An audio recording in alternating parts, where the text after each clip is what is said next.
गरजे गगन में बहके पवन में हर एक मन में सद्भावना।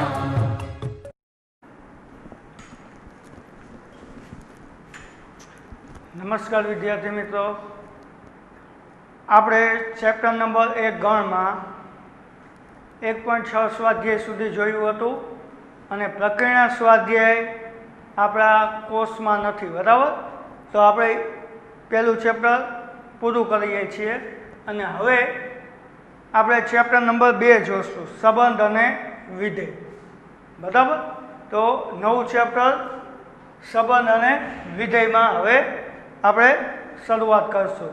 તો પહેલા ચેપ્ટરમાં જે અભ્યાસક્રમમાં નથી, જે પ્રકરણના સ્વાધ્યાય નથી, પછી સ્વાધ્યાય 1.6ના દાખલા પણ કોક આપણે ગણ્યા છે પણ નથી, તો જે કેન્સલ છે તે આપણે કરવાનું નથી. એટલે આપણું ચેપ્ટર ત્યાં કમ્પ્લીટ થતું હતું. હવે ચેપ્ટર નંબર 2 સંબંધ અને વિધેય જોશું, બરાબર? તો સંબંધ અને વિધેયમાં સૌપ્રથમ આપણે કાર્ટેશિય ગુણાકાર જોશું. કાર્ટેશિય ગુણાકાર. ચાલો, કાર્ટેશિય ગુણાકાર એટલે શું? તો ધારો કે આપણે કોઈ બે ગણ A અને B લઈએ. ધારો કે કોઈ બે અરિક્ત ગણ લઈએ, એટલે કે ખાલી ગણ ના હોય એવા અરિક્ત ગણ A અને B લેતા A ક્રોસ B ને, બે અધિક ગણ લઈ A અને B, તો A ક્રોસ B ની ક્રમયુક્ત જોડને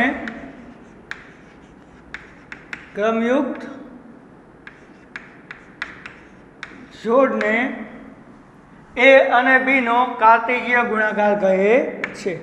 A અને B નો કાર્ટેશિય ગુણાકાર કહે છે.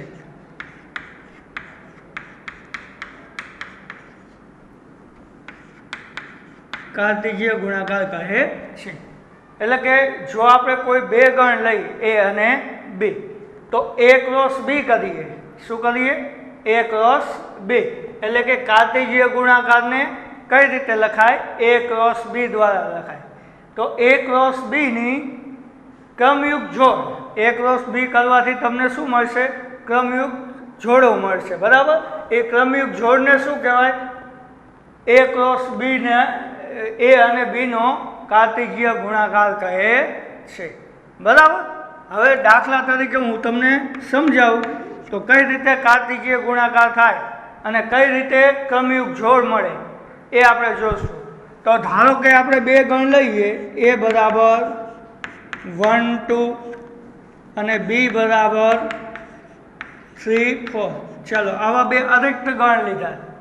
A અને B કેવા લીધા? અરિક્ત ગણ, જે ખાલી ગણ નથી. હવે આ બંને ગણનો આપણે શું મેળવવો છે? કાર્ટેશિય ગુણાકાર. તો કાર્ટેશિય ગુણાકાર કઈ રીતે લખાય? A ક્રોસ B દ્વારા. શેના દ્વારા લખાય? A cross B. એટલે કે A અને B નો કાર્ટેશિય ગુણાકાર. હવે કાર્ટેશિય ગુણાકારમાં મેં કીધું શું મળશે? A ક્રોસ B ની ક્રમયુક્ત જોડ મળશે. શું મળશે? ક્રમયુક્ત જોડ. તો આ A અને B ની ક્રમયુક્ત જોડ આપણે લખવાની થશે. તો ચાલો પહેલા A ગણ લખીએ તો 1 2 પ્લસ B ગણ લખીએ તો 3 4. હવે ક્રમયુક્ત જોડમાં જો આપણે A ક્રોસ B કરતા હોય, એટલે કે A અને B નો કાર્ટેશિય ગુણાકાર કરતા હોય, તો એના ઘટકો ક્રમયુક્ત જોડમાં પહેલા આવશે, પછી આવશે B ના ઘટકો. પહેલા A ના ઘટકો આવશે, પછી B ના ઘટકો આવશે, બરાબર? ચાલો, તો હવે આપણે જોશું કે ક્રમયુક્ત જોડ કેવી મળે. કાર્ટેશિય ગુણાકારમાં ક્રમયુક્ત જોડ કઈ રીતની મળે. ચાલો, તો A અને B નો કાર્ટેશિય ગુણાકાર કર્યો તો કઈ રીતે ક્રમયુક્ત જોડ લખવાની? તો જે પહેલા ગણ છે A ગણ છે, તો A ગણના ઘટકો કયા છે? 1 અને 2. તો વારાફરતી દરેક ઘટક એના લેવાના. ચાલો પહેલાં એનો ઘટક પહેલો 1 લો, તો 1 હારે આ બેની ક્રમયુક્ત જોડ લેવાની. 1 હારે 3 લેવાના અને પછી 1 હારે 4. હવે 1 હારે કોઈ બીમાં ઘટક નથી, તો હવે કોનો વારો આવશે? 2 નો વારો આવશે. તો સૌપ્રથમ કેનો વારો આવશે? 1 નો વારો આવશે. ચાલો તો 1 નો વારો લ્યો તો 1 હારે કોણ આવશે? 1 હારે 3, પછી વળી 1 હારે 4. ચાલો હવે કોઈ બીમાં ઘટકો છે નહીં, તો આ ક્રમયુક્ત જોડ 1 ના કારણે કેટલી મળશે? આપણને 2 જ મળશે. હવે કોનો વારો આવશે? એ ગણમાં રહેલા બીજા ઘટકનો. ચાલો તો 2 નો વારો લઈએ, તો પછી 2 હારે બી ઘટકના 3 આવશે, પછી 2 હારે બી ગણના 4 ઘટક આવશે. ચાલો હવે 2 હારે કોઈ બીનો હવે ઘટક નથી, તો આપણને કેટલી ક્રમયુક્ત જોડ મળે? 4 ક્રમયુક્ત જોડ મળે. કેટલી ક્રમયુક્ત જોડ મળે? 4 ક્રમયુક્ત જોડ મળે. તો ખાસ ધ્યાન રાખજો, આ એ ક્રોસ બી કરતા હોય ત્યારે એના દરેક ઘટક સાથે બી ગણના દરેક ઘટક સંકળાયેલા રહેશે. પહેલાં 1 હારે આ બંને ઘટકો સંકળાયેલા રહેશે, પછી 2 હારે આ બંને ઘટકો સંકળાયેલા રહેશે. હજી જો આમાં વધારે ઘટક હોય બી ગણમાં, તો હજી પણ આ ગણના ઘટકો સાથે એ સંકળાયેલા રહેશે. તો આ રીતે કાર્તિકીય ગુણાકાર લખાય. તો એ ગણનો એક ઘટક લેતું જવાનું અને બી ગણના બધા જ ઘટકોની ક્રમયુક્ત જોડ બનાવતી રહેવાની. આ રીતે આપણે કાર્તિકીય ગુણાકાર કરવાનો રહેશે. બરાબર? ચાલો હવે એક નવું સૂત્ર તમને આના ઉપરથી કહું, તો એ ખાસ ધ્યાન રાખજો. આ ઉદાહરણ ઉપરથી જ તમને હું સમજાવી દઉં છું. માનો કે એન ઓફ એમાં પી ઘટકો છે. કેટલા છે? એન ઓફ એમાં એટલે કે એ ગણમાં પી ઘટકો છે અને બી ગણમાં ક્યુ ઘટકો છે. શું છે? બી ગણમાં ક્યુ ઘટકો છે. તો એ ક્રોસ બીમાં કેટલા ઘટકો હશે એ આપણે શોધવું છે. તો એ ક્રોસ બીમાં કેટલા ઘટકો હશે એ શોધવું છે. તો એ કેટલા થશે? એન ઓફ એ અને એન ઓફ બીના ગુણાકાર જેટલા થશે. કેટલા થશે? એ ગણમાં જેટલા ઘટકો છે અને બી ગણમાં જેટલા ઘટકો છે એના ગુણાકાર જેટલા ઘટકો તમને એ ક્રોસ બીમાં મળશે. બરાબર? એટલે અહીંયા એન ઓફ એ આપણે કેટલા લીધા? પી, અને એન ઓફ બી કેટલા લીધા? ક્યુ. તો પી ક્યુ જેટલા ઘટકો આપણને મળે છે. બરાબર? તો એ ક્રોસ બીમાં ઘટકોની સંખ્યા કેટલી થાય? પી ક્યુ જેટલી થાય. હવે આ જ ઉદાહરણમાં આપણે જોઈશું. ચાલો એન ઓફ એ કેટલા છે આપણી આગળ? 2 છે. એ ગણમાં કેટલા ઘટકો છે? 2 ઘટકો છે. ચાલો બી ગણમાં કેટલા ઘટકો છે? એમાં પણ 2 ઘટકો છે. તો આપણે એ ક્રોસ બીમાં કેટલા ઘટકો મળે એ જોવું હોય તો શું મળશે? N of A cross B is equal to n of A into n of બી.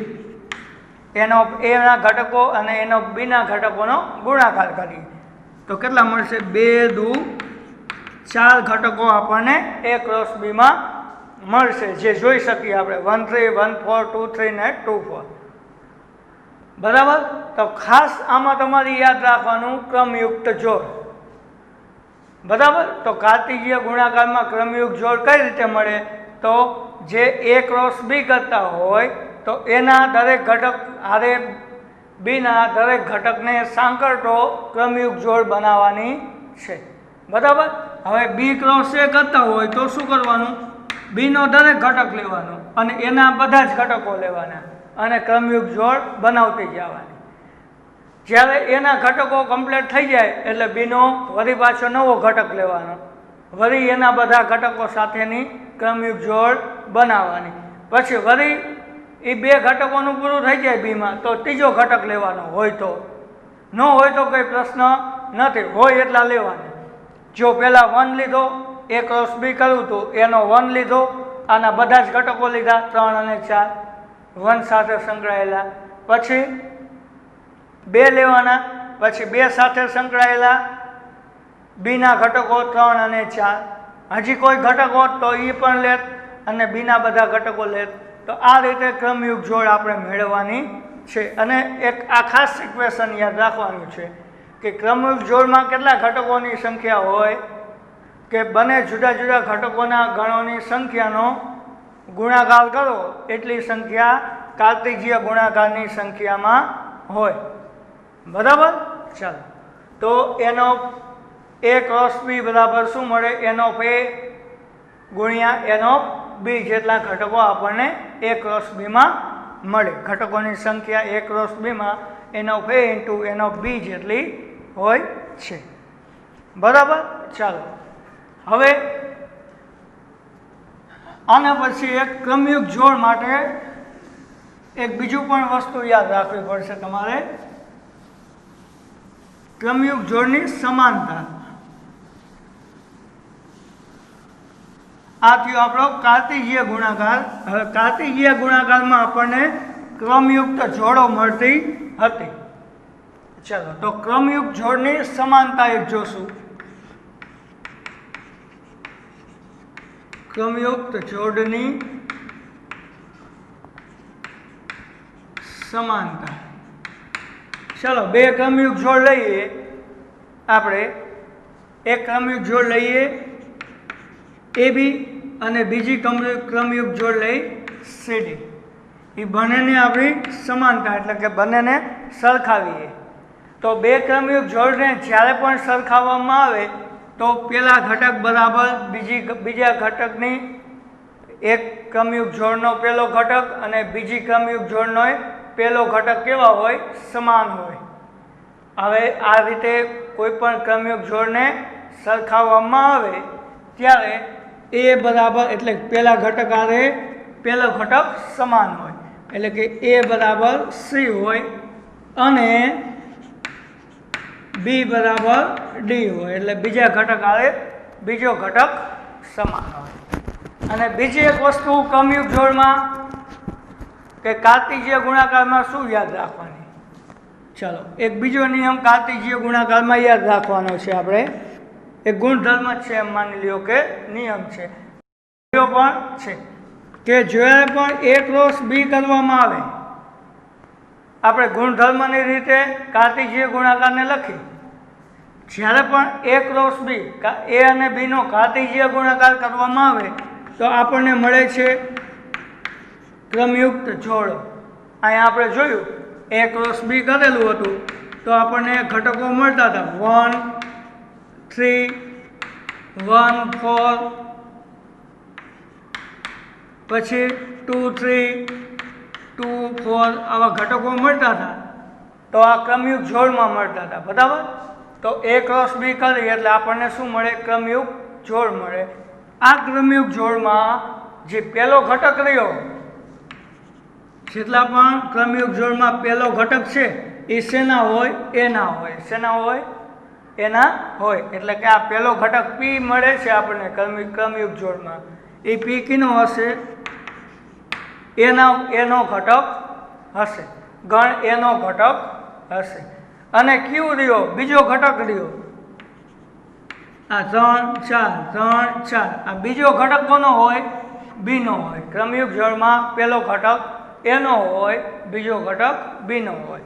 એટલે આ PQ ક્રમયુગ જોડ આપણે આ સામાન્ય સ્વરૂપ તરીકે લખીએ છીએ. તો સામાન્ય સ્વરૂપ તરીકે A ક્રોસ B માં PQ આપણે ક્રમયુગ જોડ લઈ તો P ઘટક A નો હોય અને Q ઘટક કોનો હશે? B નો હશે. એટલે Q બિલોંગ્સ ટુ B. એટલે યાદ રાખવાનું, ક્રમયુગ જોડ કાર્તિકીય ગુણાકારમાં ક્રમયુગ જોડ જે પણ મળે એમાં પહેલો ઘટક પહેલા ગણનો હોય, બીજો ઘટક બીજા ગણનો હોય. બરાબર? ચાલો, તો આ એક વસ્તુ યાદ રાખવાની. અને ક્રમયુગ જોડની સમાનતા. ક્રમયુગ જોડમાં જ્યારે ક્રમયુગ જોડ સરખાવવામાં આવે તો પહેલા ઘટક સરખા હોય, બીજા ઘટક ક્રમયુગ જોડના સરખા હોય છે. બરાબર, ચાલો. અને ત્રીજી વસ્તુ શું યાદ રાખશો?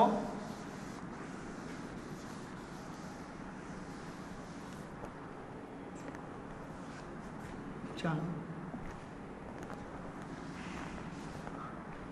એક બીજો ગુણધર્મ યાદ રાખજો કે એ અને બીમાં આપણે બે ગણ એ અને બી લઈએ, એમાં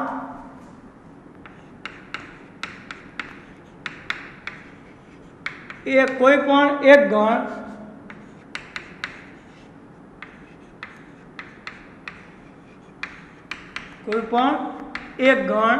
એ અથવા બી, કોઈ પણ એક ગણ એ અથવા બીમાં એક ગણ અનંત ગણ હોય. કેવો હોય? અનંત ગણ હોય તો એ ક્રોસ બી એટલે કે એ અને બીનો કાર્ટેશિય ગુણાકાર કેવો મળે છે? અનંત મળે છે. કે એ અને બી આપણે કોઈ પણ બે ગણ લઈ અને એનો કાર્ટેશિય ગુણાકાર કરતા હોય ત્યારે એ બે ગણમાં કોઈ એક ગણ કેવો હોય? અનંત ગણ હોય, તો એનો કાર્ટેશિય ગુણાકાર પણ કેવો મળે? અનંત ગણ જ તમને મળશે. બરાબર. દાખલા તરીકે જોવું હોય તો એ બરાબર 1 2 લઈએ અને એક રસ બી જ મેળવીએ. એ 1 2 લઈએ અને બી ગણ લઈએ 1 2 3 અપ ટુ અનંત સુધી, તો આપણને ક્રમયુક્ત જોડ કેવી મળશે? એક રસ બીની 1 1 1 2 1 3 1 4 1 5 એમ અનંત સુધી 1 ના ઘટકો મળશે. પછી 1 ના કમ્પ્લીટ થાય પછી 2 1 2 2 2 3 એમ આપણને અનંત સુધી મળશે. 1 માટે પણ બીના ઘટકો અનંત સુધી ક્રમયુક્ત જોડમાં મળશે અને 2 માટે પણ અનંત સુધી આપણને ક્રમયુક્ત જોડના ઘટકો મળશે. એ જ રીતે એ અનંત ગણ હોય તો પણ એ જ વસ્તુ થાય. એટલે કે એ અને બીમાં કોઈ એક ગણ અનંત ગણ હોય તો આપણને અનંત કાર્ટેશિય ગુણાકારમાં ક્રમયુક્ત જોડ મળે. બરાબર. ચાલો, હવે એના પછી